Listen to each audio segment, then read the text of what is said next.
here on the phone line, the host of this show normally, Mr. Rich Eisen. Welcome, Rich. How's it going? Al, Ryan, Leaf, gents, how's everybody? Hey, Rich. What's up? How are you without us? You don't sound excited to hear me. I'll be very honest with you. No, Rich. Here's what's happening. So we were playing a video of Malik Willis, right? And the whole time we were trying to get Del Tufo to get you on the line and give you the white glove treatment of like, hey, Rich, thanks for calling in. We're in a video right now. We'll get to you in a couple of minutes. Ryan will welcome you in. And then just I was laughing too hard. But he was laughing so hard he didn't want to do it. He was scared. I had nothing. Again, he had nothing. This whole first minute and a half of this segment is disappointing. We're mad because you left us, Rich. You know that. We were mad when you left. Oh, no, here's the deal. Well, where did you eat last night? Because I saw that. I saw the wine, and I saw whatever dessert that was. Let's give a shout-out because it was the SW Steak spot at the Wynn, where the chef listens to us every day on our local affiliate here in Las Vegas, Nevada. Nice. Too bad we weren't with you. You know, yes, and he listens to us and tell him we said what up. Is fans of our show, and I told him I'm a big fan of his work as well. And it was a big mutual admiration society, so we're on every day here in Las Vegas, and it's one big happy family.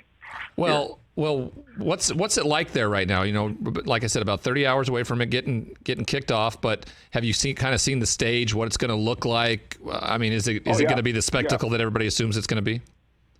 Yes, all that. I have not seen the draft stage yet, but the draft stage, I am told, if you know Las Vegas and the Strip, it is it is by that Ferris wheel that's near the Flamingo Hotel and Paris and all of that. Like the big Eiffel Tower is across the street from our set. Where our set is, in fact, built into the lake of the Bellagio fountains, and it's directly next door to the red carpet that has been built into the same area. And with the fountains behind us, we were doing our first segments for NFL Network, and I heard the most NFL thing I think I've ever heard in the near 20 years that I've been associated with the National Football League, and that is the NFL apparently, starting tonight, will take control of the Bellagio fountains. They will be in charge of when those things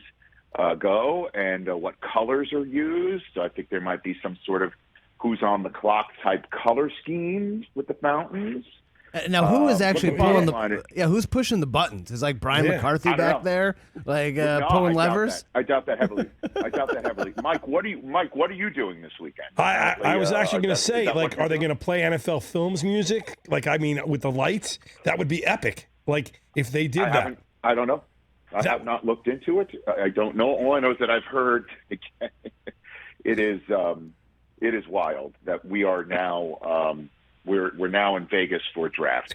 It's nuts. Yeah, buddy. From the fact that there's draft logos all over Las Vegas, Nevada, to I've never ever landed in a draft city and passed by Thunder Down Under. It's just really very unique in every way, shape, or come to our hotel where they have the loosest slots available. Yeah. Well, apparently that's the other most NFL thing. $7 steak. We as NFL employees may not take part in any of that stuff. Yeah. So, yeah. So it's like basically me taking a bowl of candy, putting it in front of my children, and saying no sugar allowed. Don't eat it. Not allowed. Not for you. Not for you. There have been some people here for a week, but at any rate, the draft is finally upon us, and it is exciting. This town is ready for it. And I can't believe we're here, quite honestly. All right, then. You've been there. You're kind of starting to hear the whispers around what's going on. Is there any bombshells that we can expect or possible moves here or there? Or is this going to be kind of a straightforward draft? We may not necessarily know who's going to get picked in the first 3 picks, but we kind of have a pretty good idea what the top 10 is going to look like. Yeah, man, we don't know. I mean, I think right now the word is Trevon Walker's going to be first overall. That after the Aiden Hutchinson conversation being first overall, it has dominated basically. Yeah. We left the combine. It certainly appears that we are going to be seeing Trevon Walker first overall, and then Hutchinson second overall. Well, it's got to make Michigan. It's got to make Detroit fans just ecstatic to hear that's a possibility. Unless they root for Michigan State. I honestly I don't know how it's going to go after that. I think that's kind of unpredictable. The Texans can go in any direction. They can go offensive lineman. They could go another defensive lineman. Or they could go Sauce. I've been told that my Sauce dream could be spoiled by the Texans, who could also go Kyle Hamilton as well. They apparently like him too. So 3 right now, in a lot of people's minds, is the wild card. And then the Jets will go either receiver or Sauce. With the Giants being 5th overall, the question, offensive line or receiver or defensive end. I mean, that's basically the question for so many teams until Carolina comes into play with the first spot where a quarterback could be taken. And word right now is that's not going to happen. I'm hearing that's not in the cards. And they're going to go either try and trade down for somebody who might really adore a certain player that allows them to net more picks, because after they choose 6th overall tomorrow night, the next time we see them is the end of the 4th round and compensatory picks. It's deep for them into the draft until they choose again. And that's the way I'm kind of seeing everything right now. But the consensus in this town is it's Trevon Walker first overall. That would be incredibly interesting to see how that falls. Now, take off your NFL Network hat right now and put your New York Jets hat back on. And where, as a diehard fan, do you want them to go with these 2 picks? I've heard you talk about the Deebo Samuel possibility with the 10th overall pick, but what do you think that your New York Jets should do tomorrow night? That's it. They should take the 4th overall selection, use it on Sauce if he's available, and then hopefully in the next couple of hours, because I'm told that if any trade goes down tomorrow, it will require physicals being taken today. It's got to go. You got to go. You've got to make sure you can't have, say, the 49ers choose 10th overall and then find out Deebo's hurt. Right. These things have got to be buttoned up before I think any draft choice is used tomorrow night. So you're going to hear in the next couple of hours, I would think, if Deebo's going.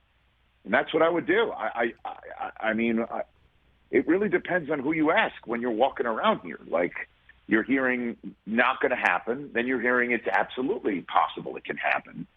And, nobody really knows the true answer as to why the difference for Deebo and the Niners in his mind is irreconcilable. And I would suspect, as a former player, I would only suspect that he wanted his bag of money and they said no. That's well, yes, I think it definitely involves money. It involves something that happened during the season. It involves something that happened that we don't know. Right. During the season that either boiled to a head in the second half of the NFC Championship game or involves that last final moment on the field, because the playoffs and the playoff run for the 49ers was something that would make anybody want to stick around, I would think. I agree. So I think the Niners, again, hang on to him, and then eventually, once the day is over, eventually sit down with the guy and say, clearly you're not going anywhere. If you were, we would have done something. We love you. Sorry this has gone down, but here's the bag of money we're willing to offer.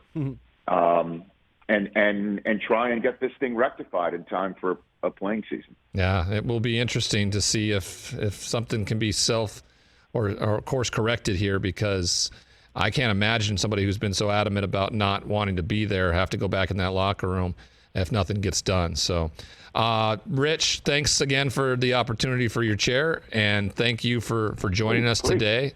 I look forward to your coverage tomorrow night. I'm excited for Vegas to host this year's draft and excited to hear your broadcast.